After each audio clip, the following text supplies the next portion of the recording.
আপোনাৰ যোৱা এসপ্তাহমান ধৰি আপোনাৰ নগাঁও আৰু শোণিতপুৰ জিলাৰ হিমামৰীয়া চৰচাপৰি অঞ্চলত বিশেষকৈ আপোনাৰ শোণিতপুৰ ডিষ্ট্ৰিক্টৰ আপোনাৰ দুবৰামাৰী মুছলিম চাপৰি পশ্চিম দুবৰামাৰী এইকেইটা চৰত উৰে নিশা আপোনাৰ মহ যুঁজৰ নামত অশ্লীল নৃত্য আৰু মহ যুঁজৰ নামত আপোনাৰ পুৰা আপোনাৰ ডাইচ খেল চলাই আছে, ডাইচ খেল কাঠখেলিবিলাক চলাই আছে। গতিকে এই বিষয়টো লৈ আমি সংগ্ৰাম পৰিষদৰ এটা সজাতি দলে শোণিতপুৰ জিলাৰ আৰক্ষী অধীক্ষক মহোদয়ক অৱগত কৰাইছিলোঁ। পিছত ফোনযোগেও বস্তুটো অৱগত কৰোৱাৰ পিছত শোণিতপুৰ জিলাৰ আৰক্ষী অধীক্ষকে বস্তুটো আপোনাৰ চালিজাৰি বস্তুটো চাব দিছিলে, কিন্তু শোণিতপুৰ জিলাৰ অন্তৰ্গত ঠেলামাৰা আৰক্ষী ভাৰপ্ৰাপ্ত বিষয়াই বস্তুটো কি যে আপোনাৰ সিহঁতৰ লগত গোপন বুজাবুজিৰ ক্ষেত্ৰত মোৰ সন্দেহ হৈছে, গোপন বুজাবুজিৰ ক্ষেত্ৰত কিন্তু কোনো ধৰণৰ পদক্ষেপ এতিয়ালৈকে আমি পৰিলক্ষিত হোৱা দেখা নাই, যাৰ ফলত নেকি এতিয়া আপোনাৰ গোটেই দিনটো উৰে নিশা ৰাতিটো আপোনাৰ ডাইচ খেল, জোৱা খেল, মদ খোৱা একদম আৰু অশ্লীল নৃত্য বিশেষকৈ আপোনাৰ এই তিনিটা চৰত বিহংভাৱে একদম অত্যাচাৰ কৰি আছে।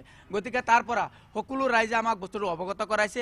আমি সংগ্ৰাম পৰিষদৰ ফালৰ পৰাও আৰক্ষী অধীক্ষক মহোদয়ৰ কথাটো অৱগত কৰাইছোঁ, ফোনযোগেও অৱগত কৰাইছোঁ, ক্ৰাইম এছ পি মহোদয়কো জনাইছোঁ, শোণিতপুৰ জিলা ভাৰপ্ৰাপ্ত মহোদয়কো জনাইছোঁ, আমাৰ নগাঁও জিলা এছ পিকো জনাইছোঁ কথাটো, যিহেতু আমাৰ নগাঁও জিলাৰ হিমামৰীয়া হয়।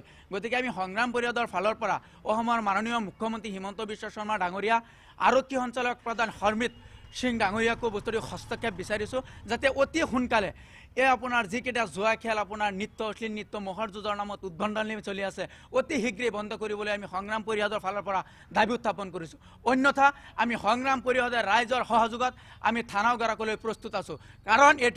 কাৰণ সিহঁতে এই বস্তুটো এতিয়ালৈকে ইমান গাফিলতি কিয়, এতিয়ালৈকে এই বস্তুটো সিহঁতে দমন ধৰিব পৰা নাই, ভাঙিব পৰা কোনো সক্ষম হ'ব পৰা নাই।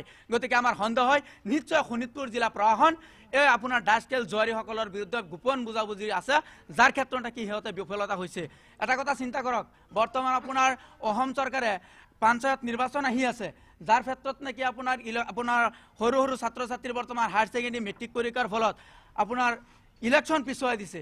তাৰ পৰিপ্ৰেক্ষিতত দেখা গৈছে যে কিছুমান ঠাইত এই তিনিটা চৰত বিশেষকৈ জোৱা খেল, আড্ডা, উৰে নিশা, মহৰ যুঁজ, অশ্লীল নৃত্য, গানৰ চলাই আছে। গতিকে দুৰ্ভাগ্যজনক কথা। গতিকে আমি এটাই কথা অনুৰোধ জনাম, হৰমিত সিং ডাঙৰীয়া, অসম আৰক্ষী সঞ্চালক প্ৰধান আৰু অসমৰ মাননীয় মুখ্যমন্ত্ৰীক হস্তক্ষেপ বিচাৰিছোঁ, অতি সোনকালে শোণিতপুৰ জিলা আৰক্ষী প্ৰশাসনে যাতে এইটো বন্ধ কৰে, অন্যথা কিন্তু আমি প্ৰতিবাদ কৰিবলৈ সাব্যস্ত কৰিম।